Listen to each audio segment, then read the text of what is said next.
Un colonel de police a envoyé 5 documents pour confectionner les passeports de 5 individus. Et il a envoyé ces documents à la signature. Et donc, l'officier de police qui devait signer ces documents-là, il regarde les documents, c'est des faux documents. Ils ne sont pas ivoiriens. Ils ne sont pas ivoiriens.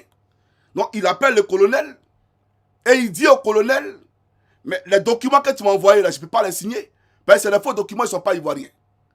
Et le colonel qui rétorque en disant que moi, je te parle et t'envoie les documents pour signer et toi, tu ouvres ta bouche pour parler. Signe-moi ces documents-là. Et puis, tu me poses question. Tu as gonflé, hein? Signe-moi ces documents. Et il dit au colonel, il dit, je ne peux pas signer ces documents-là. Parce que c'est des faux documents. Ils ne sont pas ivoiriens. Si jamais ça remonte, c'est 6 mois là, c'est ma signature qui est là. Je ne peux pas leur donner ça. Et donc, quand il prend congé, c'est-à-dire quand il coupe le téléphone avec le colonel qui a envoyé les documents, il appelle un autre colonel de police pour lui dire la situation, pour rendre compte. Il y a tel colonel qui a envoyé des documents ici, 5 documents d'individus qui ne sont pas ivoiriens, des faux documents, et il me demande de signer pour confectionner leur passeport. Je dis, il ne peut pas le faire. Et l'autre colonel qui l'appelle lui dit, ah, moi je ne peux pas parler dedans. Parce que c'est le gars des photocopies. Le colonel qui t'envoie les papiers là. C'est lui qui fait les affaires de photocopies. Donc moi, il ne peut pas parler dedans. Le même soir, chez lui à la maison, les encagoulés sont arrivés. Ils l'ont tabassé à sang, frappé sa femme et ses enfants. Photocopie, c'est vrai ou c'est faux? Frappé sa femme, un officier supérieur de la police. Ils l'ont frappé sa femme, frappé ses enfants. Et on lui dit qu'ils vont le muter à Soubré. Et lui, il demande qu'est-ce qu'il a fait pour être muté à Soubré. Qu'est-ce qu'il a fait? Et le lendemain, quand il devait aller au travail, appelez les gens à la sûreté, ils vont vous dire que ce qu'il vous dit là, c'est la vérité. Parce qu'actuellement, il a fui le pays. Le lendemain, on l'appelle, un de ses collègues, il ne faut pas venir ici.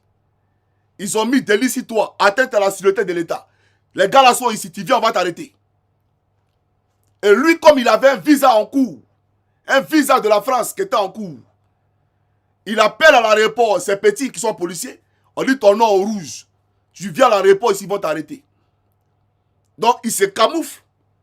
Et puis, il sort du pays. Il passe par un pays étranger pour aller en France. Actuellement, où pas, il est en France.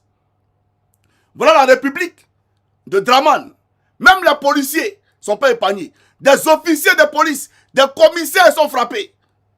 Sur Alassane Draman Ouattara. Mais pour dire quoi? Le drapeau est tombé. Ça, c'est l'Éternel qui te parle. Pour te dire que tu n'es plus rien. Nous sommes fatigués, on nous exploite. Ils nous disent qu'en Côte d'Ivoire, il n'y a pas de loi. Ils corrompent les gens. Faut suivre cette deuxième vidéo. Tu verras bien de quoi je suis en train de parler.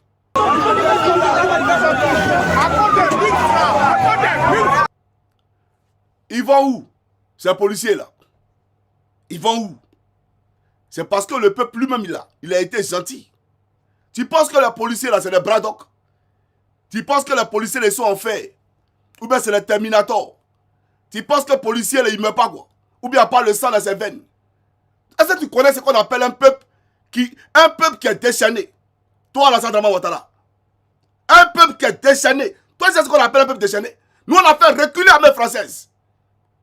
On a fait reculer l'armée française à l'Hôtel d'Ivoire. C'est toi un plaisantin. On va faire ça dur cette année. Il faut comprendre ce que je te dis. Ta police là, sur qui tu comptes là, ton Youssou Kouyaté, il n'a qu'à venir sur le terrain lui-même. S'il bande, il n'a qu'à venir sur le terrain lui-même. Il est dans son bureau, non? Mais il te dit une chose. Cette année, c'est l'année de la libération définitive de la Côte d'Ivoire. Sous l'emprise de ta dictature sanguinaire. Alors, chers amis, deuxième vidéo. Faut suivre Draman. Rentrez.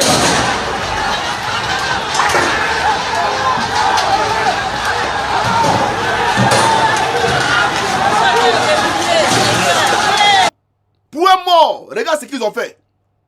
Ils ont fait fuir la police. C'est parce qu'ils sont gentils. Sinon, ils allaient exterminer tous ces policiers-là. Tu comprends ce que je te dis? Ça, c'est pour un mort. Et le peuple a toujours raison. Le peuple, il a toujours raison.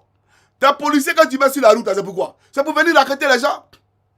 Un peuple misérable, un peuple qui n'a rien. Les gens souffrent, ils se débrouillent. Et vous les emmerdez matin, midi, soir. Vous les emmerdez tous les jours. Faut dire à ton policier là. C'est vrai que quand les gens, comme on appelle ça, conduisent les engins, ils doivent porter des casques. Mais c'est sous la police, sous les regards coupables de la police, que Draman a violé la Constitution. Quand Draman violait la Constitution là, la police était où pour rappeler à Draman la loi? Il n'y a pas qu'au peuple qu'on doit rappeler la loi. Il n'y a pas qu'aux usagers de la route qu'on doit rappeler la loi. La loi, là, elle est pour tout le monde. Il n'y a pas les gens qui sont faits pour écraser la loi et il y a d'autres qui doivent respecter la loi. Tu as compris? Vous, la policiers de merde, là. Vous avez compris ce que je vous dis? Vous pensez que vous effrayez quelqu'un en Côte d'Ivoire ici?